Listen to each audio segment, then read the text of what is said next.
Good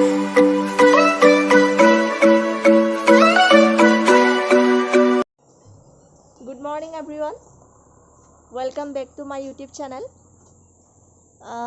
এতিয়া সময় 11টা বাজি গৈছে, তথাপি সব কিমান কুঁৱলী। মই ATM যাবলৈ লৈছোঁ, কিন্তু কাষৰ থকা বজাৰখনটো সোমাই আহিব লাগিব, যেহেতু অলপ দৰকাৰী বস্তু কিনিব লগা আছে, শাক পাচলিৰ পৰা ধৰি। আৰু আজি ব্লগটো সেইকাৰণে ইয়াৰ পৰাই ষ্টাৰ্ট কৰিছোঁ। আপোনালোকে যদি ভিডিঅ'টো চাই ভাল পায় তেতিয়াহ'লে লাইক, শ্বেয়াৰ এণ্ড ছাবস্ক্ৰাইব কৰিব। তেতিয়াহ'লে ভিডিঅ'টো ষ্টাৰ্ট কৰোঁ। Thank you.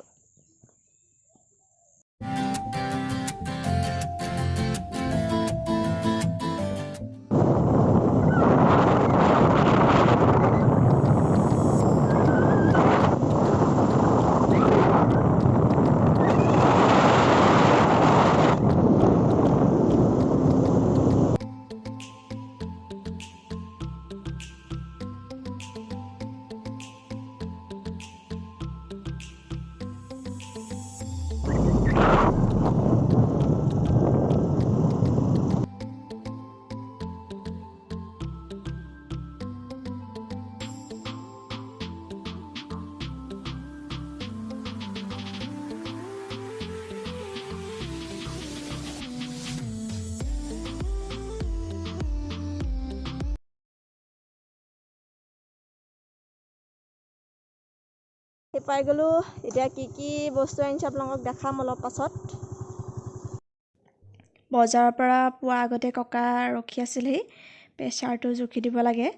যিহেতু ঠাণ্ডা দিনত প্ৰেছাৰটো অলপ বাঢ়ি যায়, সেইকাৰণে মানে ঘৰতে প্ৰেছাৰ মেচিন এটা আনি লৈছোঁ। মই কোনো ট্ৰেইনিং লোৱা নহয়, তথাপিও প্ৰেছাৰটো জুখিবলৈ শিকি ল'লোঁ। সেইকাৰণে মানে কি মাৰো হাই প্ৰেছাৰ আছে, গতিকে প্ৰেছাৰটো জুখিবলৈ শিকি ল'লোঁ, যাতে মানে সদায় ডক্টৰৰ ওচৰত নি চেক কৰি থকাটো পচিবল নহয়। গতিকে ঘৰতে মানে মেচিনটো আনি এতিয়া যেতিয়াই পাৰোঁ মাক প্ৰেছাৰটো চাই থাকোঁ। আৰু ঠাণ্ডা দিনত এনেও পুৰণি বেমাৰবোৰ বাঢ়ি যায়, সেইকাৰণে ঠাণ্ডা দিনটোত অলপ সাৱধান হ'ব লাগে নিজেও। সেইকাৰণে মই মাৰ কেয়াৰ লৈ থাকোঁ পূৰা, যিমান সম্ভৱ হয় আৰু। কাৰণ মাৰ হাই প্ৰেছাৰৰ লগতে থাইৰয়ডো আছে, সেইকাৰণে মাৰ মানে ৰুটিনখন অলপ বেলেগকৈ কৰোঁ। মই আপোনালোকক দেখাম কেনেকৈ কি কৰোঁ মই। বজাৰৰ পৰা তিয়ঁহ আনিলোঁ। মাৰ কাৰণে বুলি আনিছোঁ, কাৰণ মাৰ কাৰণে তিয়ঁহটো ভাল। এয়া আনিছোঁ ব্ৰকলি, কিন্তু এইটো মাৰ কাৰণে নহয়, এইটো আমাৰ কাৰণে আনিছোঁ, কিয়নো মা থাইৰয়ড আছে। থাইৰয়ডৰ কাৰণে এইটো একেবাৰে বিষ বুলিয়ে ক'ব পাৰি। আৰু ৰঙালাও বেয়া, ইউৰিক এচিডৰ কাৰণে, সেইকাৰণে এয়া মাত্ৰ আমাৰ কাৰণে বুলি আনিছোঁ। এইখিনি হৈছে পিঁয়াজৰ পাত। এতিয়া ঠাণ্ডা দিন যিহেতু, গধূলি পকৰি, পিঁয়াজি এইবোৰত দি খাবলৈ বহুত ভাল, সেইটো কাৰণে লৈ আনিছোঁ। এইটো আনিছোঁ ওলকবি পুলি আনিছোঁ, এইটো মায়ে ৰুবলৈ বুলি আনিছোঁ। এইখিনি মাক ৰুবলৈ দিম। এয়া পালেং আনিছোঁ, পালেংটো মাৰ কাৰণে বহুত ভাল, সেইকাৰণে পালেংটো অলপ সৰহকৈ লৈ আনিছোঁ। আৰু এইটো ধুই মেলি ভালকৈ ৰাখি দিব লাগিব। এইটো এটা জাতিলাও আনিছোঁ, এইটো মায়ে কৈ পঠিয়াইছিলে বিলাহীৰ লগত জাতিলাও আনিবলৈ বুলি। এয়া ধনিয়া যিহেতু ঘৰত আছেই, তথাপি লৈ আনিছোঁ, কাৰণ ধনিয়া, পালেং এইকেইটা বস্তু থাইৰয়ডৰ কাৰণে বহুত ভাল। আৰু যিহেতু ঠাণ্ডা দিনত প্ৰেছাৰ, থাইৰয়ড এইবোৰ বাঢ়ি যায়, সেইটো কাৰণে এইখিনি বস্তু খাব লাগে। আৰু এইটো হৈছে স্কচো থাইৰয়ডৰ এক নম্বৰ এটা দৰৱ বুলি ক'ব পাৰি। কিছুমান মানে কি হয় আপোনাৰ মানুহে খোৱা বস্তু কণ্ট্ৰলত ৰাখিলেও মানে কিছুমান বেমাৰ দৰৱ নোখোৱাকৈ ভাল হৈ যায়। যিহেতু মাৰ বহুত বেছিও বহা নাছিলে, সেইকাৰণে ডক্টৰে মেডিচিন দিব নালাগে বুলি ক'লে।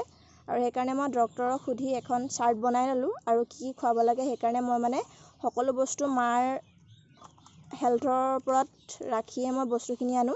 এইটো গাজৰ এতিয়া ঠাণ্ডা দিনত সকলোৰে বাবে ভালো, আৰু বিশেষকৈ মাৰ কাৰণেও ভাল, সেইটো কাৰণে মই আনো। এয়া হৈছে বিট আমি সকলোৱে খাব লাগে। ইয়াৰ পৰা প্ৰচুৰ পৰিমাণে মানে আইৰণ পোৱা যায়, সেইটো কাৰণে আমি বিটটো প্ৰায়ে খাওঁ। আৰু বিট লৈ আনিছোঁ আমি এইখিনি।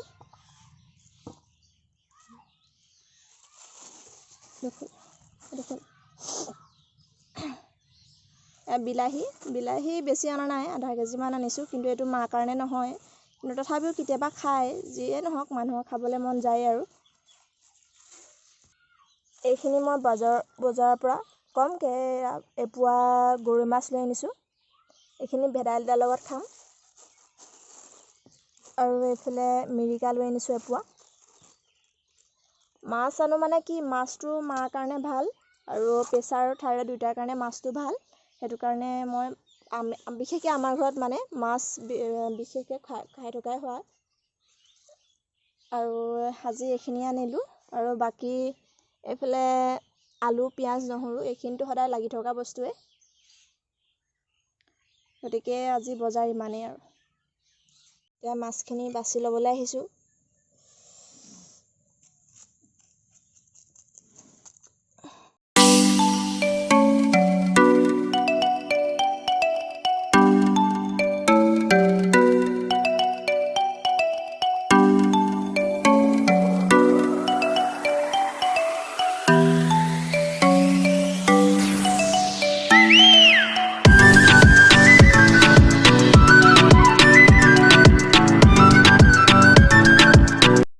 মাছ আমি কাটি মেলি ধুই মেলি আনিলোঁ। এতিয়া ফ্ৰিজত ৰাখি দিম। এতিয়া ৰাতিৰ সাজত বনাবলৈ গৰৈ মাছৰ লগত ভেদাইলতা ছিঙিবলৈ আহিছোঁ। এয়া কুমলীয়া পাত ওলাই আছে, গতিকে ছিঙি লওঁ। এইখিনি এতিয়া ছিঙি মেলি ধুই মেলি ল'লোঁ, আৰু এইখিনি মিক্সিত দি পিচি ল'ব লাগিব ৰাতিৰ সাজটোৰ কাৰণে। আৰু বজাৰৰ পৰা অনা কবি পুলিখিনি শেষত নিজে ৰুব লগা হ'ল। মায়ে ৰুই নিদিলে, তাকে এতিয়া হয় নহয় এইটো পাছৰ কথা আৰু, কিন্তু ৰুই দিলোঁ, কিয়নো এনেই যাব নহ'লে, গতিকে ৰুই থৈ দিছোঁ আৰু। এতিয়া সন্ধিয়াৰ চাহকাপ খাই ল'বলৈ লৈছোঁ। ইয়াৰ পাছত আপোনালোকক একেবাৰে পাকঘৰত লগ পাম, কি বনাম আজি দেখুৱাম। 8টা বাজি গ'ল, গতিকে এতিয়া পাকঘৰত আহি গ'লোঁ। আৰু প্ৰথমতে আপোনালোকে দেখিছে কেৰাহীত তেল গৰম কৰি লৈছোঁ। আজি এটা নতুন ৰেচিপি বনাম, মাছৰ চৰচৰি। গতিকে আপোনালোকে কি বনাওঁ চাই থাকিব। তো তাৰ কাৰণে কি লাগে আপোনালোকক এতিয়া দেখুৱাম, আপোনালোকে ভিডিঅ'টো চাই থাকক। তাৰ কাৰণে লৈছোঁ বিলাহী এফাল, জলকীয়া কেপচিকাম অলপ দি দিছোঁ, পিঁয়াজ অলপ সৰহকৈ লৈছোঁ, আৰু এইফালে ধনিয়া। আৰু এইফালে মই মাছটো বইল কৰি পেলাই ছিঙি থৈছোঁ আৰু কাঁইটখিনি উলিয়াই থৈছোঁ। তেল গৰম হৈ গ'ল, এতিয়া প্ৰথমতে পিঁয়াজখিনি দি ল'ম।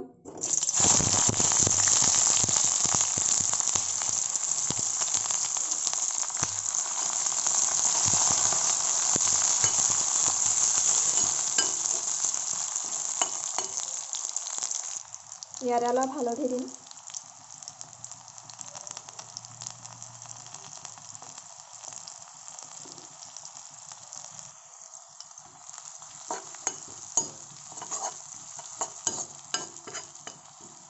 পিঁয়াজটো বেছি ৰঙচুৱা পৰিবলৈও নিদিওঁ। ইয়াতে আমি এতিয়া মাছখিনি দি দিম।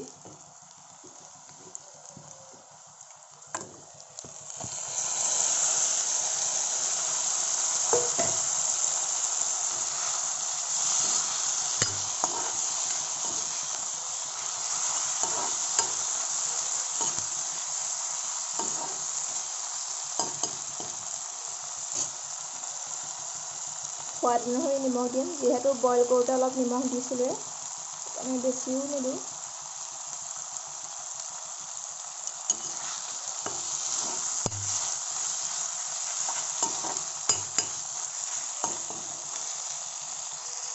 এতিয়া ইয়াত বাকী থকা অলপ আৰু কেঁচা পিঁয়াজ দিম।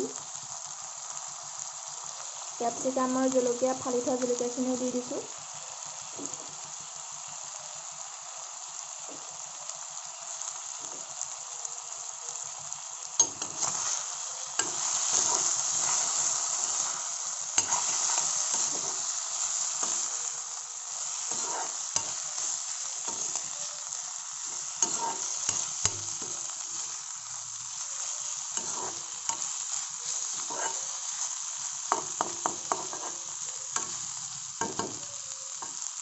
এতিয়া এইখিনি অলপ টাইমৰ কাৰণে ঢাকি দিম।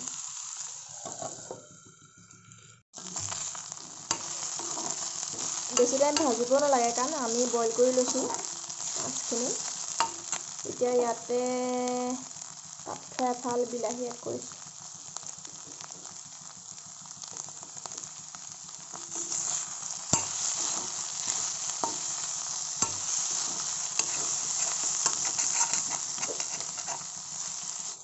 আমাৰ এয়া হৈ গ'ল।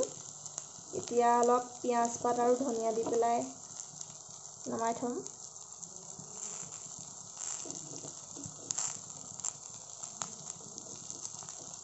ধনিয়া দিছোঁ।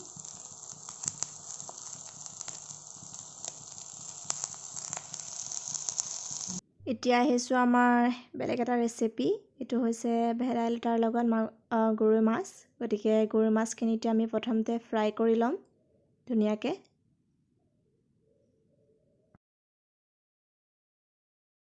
তেলখিনি অলপ কমাই ল'লোঁ, মাছত থকা তেলখিনি। এতিয়া আমি আমাৰ নেক্সট ৰেচিপি ভেদাইলতা আৰু গৰৈ মাছ বনাম। এনেদৰে থেতালি লৈছোঁ।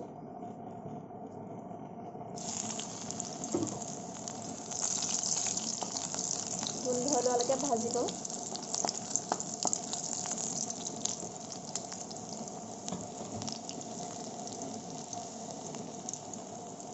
অলপ হালধি দিব।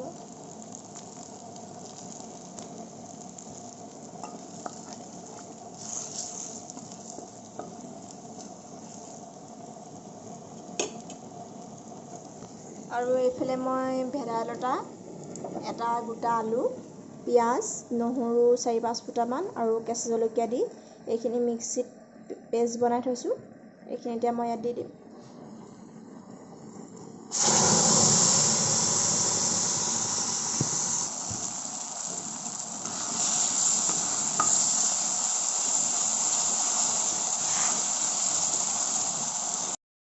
এতিয়া লাগি ধৰা পেষ্টখিনিৰ কাৰণে ইয়াত আমি অলপ পানী দিম।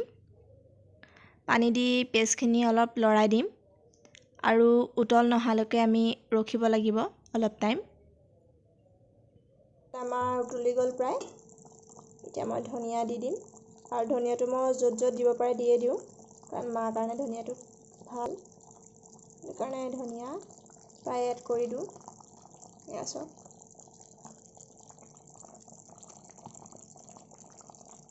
আমাৰ আজি ভেদাইলতাৰ গৰৈ মাছ দিয়া তৰকাৰী ৰেডি।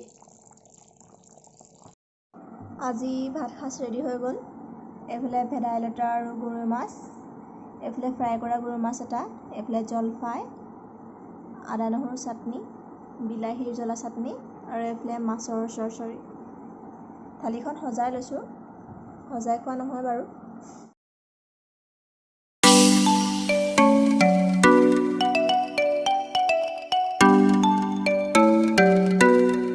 ভাত পানী খাই আজৰি হৈ গ'লোঁ।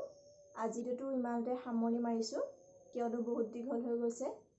গতিকে আপোনালোকে কমেণ্টত জনাবলৈ নাপাহৰিব ভিডিঅ'টো চাই কেনেকুৱা পালে, আৰু আপোনালোকে স্কিপ নকৰিব, সম্পূৰ্ণকৈ ভিডিঅ'টো চাব। আৰু নতুনকৈ অহাসকলেও প্লিজ মোৰ চেনেলটো ছাবস্ক্ৰাইব কৰি দিব। আৰু যদি মোৰ নতুন নতুন ন'টিফিকেশ্যনখিনি পাই থাকিবৰ হয়, তেতিয়াহ'লে কাষতে থকা বেল আইকনটো দবাই থ'ব। বিশেষ নকওঁ, মাত্ৰ আপোনালোকে জনাবলৈ নাপাহৰিব কেনেকুৱা পালে। তো আজিলৈ শুভৰাত্ৰি।